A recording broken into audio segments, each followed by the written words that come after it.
ខ្ញុំបានឈ្មោះញេបច័ន្ទស៊ីជាកសិករនៅក្នុងភូមិបញ្ចាញ់រូងឃុំបញ្ចាញ់រូងស្រុកបរិបូរខេត្តកំពង់ឆ្នាំងសប្តាហ៍ថ្ងៃប្រកបមុខរបរជាកសិករហើយផ្ទៃដីខ្ទង់10ហិកតាជាងខាងនេះធ្វើបាន2កន្លែងខ្លះបាន3នៅមានចិត្តប្រភពទឹកមានបន្លាយទឹកទៅធ្វើបាន3ដងបញ្ហាប្រឈមគឺភ្ជួរដីពេលក្តៅវាភ្ជួរមួយគ្រូយន្តយើងភ្ជួរអត់មុតទេតតែត្រាក់ទ័រ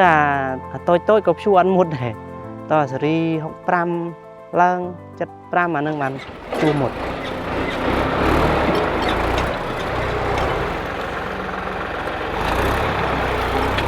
ដើម្បី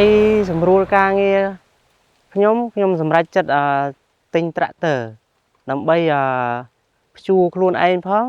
សល់ពេលទំនេរខ្ញុំស៊ីឈ្នួលភ្ជួរឲ្យកសិករអ្នកនៅក្នុងភូមិចិត្តហ្នឹងដើម្បីបានកម្រៃខ្លះគ្រប់គ្រងគ្រួសារនៅក្នុងតំបន់របស់ខ្ញុំហ្នឹងអត់មានត្រាក់ទ័រកម្លាំងសេះធំត្រាក់ទ័រមានតែតូចអញ្ចឹងបើខែប្រាំងវិញភ្ជួរអត់មុតទេនោះហើយជាបញ្ហាដល់ពេលខ្ញុំសម្រេចចិត្តយកត្រាក់ទ័រ65សេះគឺទម្ងន់ធ្ងន់ភ្ជួរដីបានមុតល្អចំពោះការភ្ជួរវិញគឺមុតបានជ្រៅត្រាក់ទ័រនេះយើងសេរីចង់ឲ្យមុតពីទឹកកន្លះក៏បានតាមដែលយើងតម្រូវការរបស់យើងសេរីតាមហ្នឹងពេលដែលយើងបត់ហ្នឹងគេមានបូមគេហៅបូមអូតូគេហ្នឹង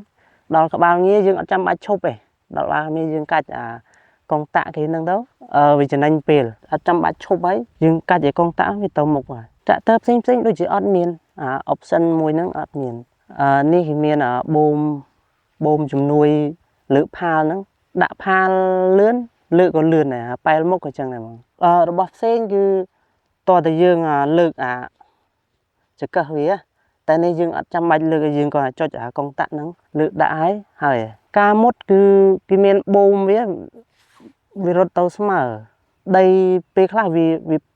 ខ្ពស់ទាបចឹងណាហើយបូមវាសេរីទៅតាមហ្នឹងបើកន្លែងណាខ្ពស់ទាបវាស៊ីតាមហ្នឹងការមុតរបស់វាគឺមុតល្អមុតជ្រៅល្អមុតជ្រៅមុតរាក់តាមយើងស្រឡាញ់កាលអត់តន់មានត្រាក់ទ័រ New Holland ខ្ញុំចង់ភ្ជួរដីគឺតរត្រាក់ទ័រគេពិបាកជួនកាលយើងចង់ប្រញាប់អញ្ចឹងតតែមួយអាទិត្យពីរអាទិត្យអីបានគេទំនេរមកភ្ជួរឲ្យយើងប៉ុន្តែបើមានខ្លួនឯងយើងចង់ភ្ជួរស្មានណាក៏បានក្រៅពីភ្ជួរ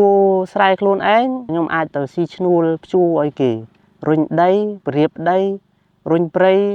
តាមដែលគេជួលយើងណាបងតែនិយាយទៅតាំងពីខែ2មកដូចអត់ទំនេរចូលឆ្នាំ3ថ្ងៃចូលឆ្នាំមកក៏ឆ្លៀតភ្ជួរទៀតឥឡូវគេរ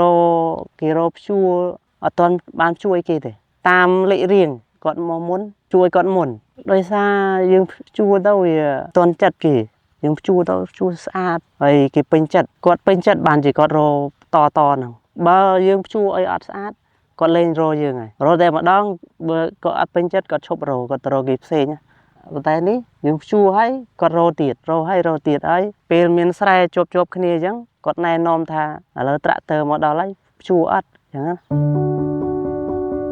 ចំណាប់អារម្មណ៍របស់ខ្ញុំប្រើត្រាក់ទ័រ New Holland TT4 65សេះគឺល្អធ្វើការលឿនមិនសូវមានឧបសគ្គ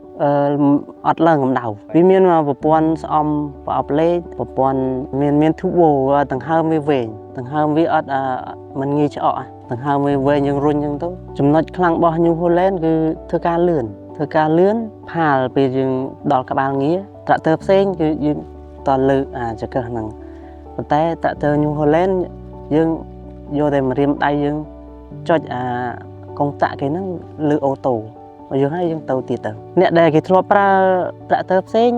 គឺឃើញមកឃើញ New Holland គឺពេញចិត្តមកចង់បានគេថាសំឡេងស្ងាត់ឃើញយើងធ្វើការអញ្ចឹងឃើញតែត្រាក់ទ័រទៅមុខទេតែអត់ឮសំឡេងស្ងាត់ប៉ុងមកវាមាំល្អហើយការស៊ីប្រេងស៊ីតិចការធ្វើការរបស់វាលឿនចំពោះត្រាក់ទ័រ New Holland ប៉ុងមុខរបស់វាគឺប៉ុងត្រង់គឺយើងប្រើទៅពេលប៉ះទង្គិចវាអត់ជាបញ្ហាខូចឬក៏រះស្ពឺរះអីទេតែចំពោះរបស់គេផ្សេងគឺគេប្រើប៉ុងមុខហ្នឹងប៉ុង ងសំយ៉ុងចុះក្រោមវាងាយប៉ះពាល់តាំងពីមាន tractor New Holland នេះមកជួយសម្រួលជីវភាពរបស់ខ្ញុំវាធូរធារជាងមុនយើងអាចរកចំណូលប្រចាំថ្ងៃបានយើងអាចភ្ជួររបស់ឯងភ្ជួររបស់ខ្លួនឯងហើយយើងអាចស៊ីឈ្នួលភ្ជួរអីគេទៀតខ្ញុំបានស្គាល់ tractor New Holland តាមរយៈក្រុមហ៊ុន Angko Green ហើយខ្ញុំ search មើលតាមអ៊ីនធឺណិតតាម Facebook ហ្នឹងឃើញក្រុមហ៊ុន Angko Green នាំចូល tractor New Holland ដោយសារចិត្តចង់បាន New Holland មកប្រើក៏តាក់ទងភ្នាក់ងារដែលលក់នៅជិតផ្ទះយើងហ្នឹងតងគាត់មុននឹងសម្រាប់ចិត្តទិញក្រុមហ៊ុនដឹក2គ្រឿងមក651 751យើងមើលហើយយើងអត់ទាន់សម្រេចចិត្តទេយើងភាសាមួយគ្រួសារហើយដល់តែពេញចិត្តទៅកក់លុយឲ្យក្រុមហ៊ុនដឹកយកមកឲ្យដល់ផ្ទះទៀតអត់បានទៅមើលដល់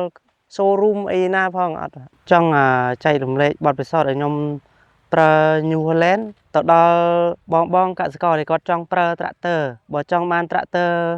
កម្លាំងខ្លាំងធ្វើការលឿនស៊ីប្រេងតិចកុំភ្លេច New Holland បទពិសោធន៍ពិតរបស់ខ្ញុំគឺប្រើទៅវាធ្វើការលឿនវាធន់ហើយវាស៊ីប្រេងតិចចំណុចពិសេសស៊ីប្រេងតិចអស់លុយតិចរកលុយបានច្រើន